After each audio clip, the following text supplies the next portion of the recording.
અત્યારે સુરેન્દ્રનગર, મોરબી એ વિસ્તારમાં જે ખેડૂતોની હાલત છે, ત્યાંના એક ધારાસભ્ય છે, એના ગામની અંદર જ પબ્લિકે એવડો મોટો જન આંદોલન કર્યું, તો પણ ખેડૂતોએ તો ત્યાંના ધારાસભ્ય કે રાજકોટ જિલ્લાના સંસદ સભ્ય કે સુરેન્દ્રનગર જિલ્લાના સંસદ સભ્ય એક પણ ખેડૂતની વારે નથી આવ્યા, કે એક પણ ખેડૂતની ફેવરમાં બોલ્યા નથી કે આ ખેડૂતો છે સાચા છે કે ખોટા છે, કે ખોટા છે એવું નથી બોલી શકતા.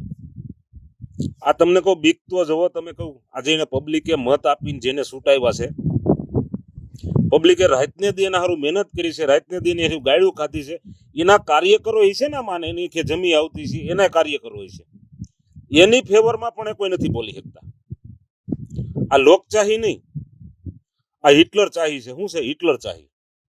કે એક સમય એવો હતો કે હિટલરની વિરુદ્ધમાં કોઈ બોલી ન શકતા, પણ છેલ્લે એને શું કરવું પડ્યું? સુસાઇડ કરવી પડી, આત્મહત્યા કરવી પડી, કારણ કે અતિની કોઈ ગતિ નથી.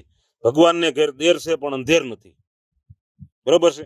અને ખોટા માણસોને ધર્મના નામે, ધતિંગના નામે, આ છે તે છે, બરોબર છે, એના નામે ઉકસાવી અને માણસોને ગેરમાર્ગે દોરી અને પાછી સત્તામાં આવે એટલે પાછું નવું નાટક તૈયાર કરશે, બરોબર છે. આ રીતે પબ્લિકનું શોષણ થાય છે.